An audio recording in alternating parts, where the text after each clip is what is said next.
আমি টিপু সুলতান বই তৈরি করেছিলাম, বোনাস লাখ লাখ বিক্রয় হয়েছে, এখন বোনাস স্কোপ।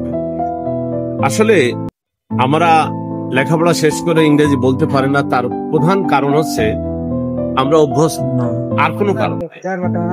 যে ছেলেটা গরু চড়ায়, রাখাল, সে তো ব্যাকরণের নাম শুনে নাই, দেখা তো দূরে থাক, সেও কিন্তু সুন্দরভাবে কথা বলে। আমার মনে হয় বাংলাদেশের অন্যান্য জেলার চেয়ে যারা শিক্ষিত মানুষ, তাদের চেয়ে আমাদের কুষ্টিয়ার যারা গরু চড়ায়, রাখাল, তারাও সুন্দর বাংলা বলতে পারে।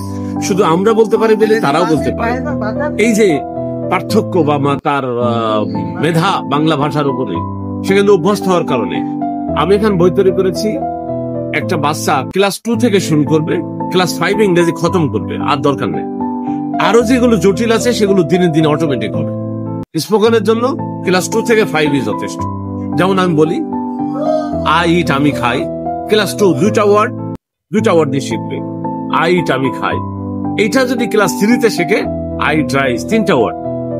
Class 4 I tries daily, everyday, এইভাবে একটু বাড়াতে হবে। Class 5 I tries daily, in the morning, at night, এইভাবে সমাধান। আর যারা অনার্স মাস্টার্স করেছেন সরাসরি 32 পাতায় চলে যাবে, 72 পাতায় চলে যাবেন, ওখান থেকে শুরু করবেন।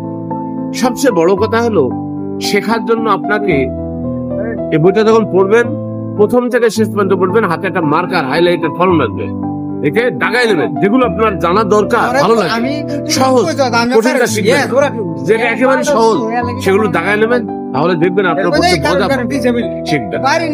ধন্যবাদ। জীবনের প্রথমবার স্যারের হাত থেকে বইটা নিলাম, নেওয়ার পরে বাড়ি নিয়ে আসলাম।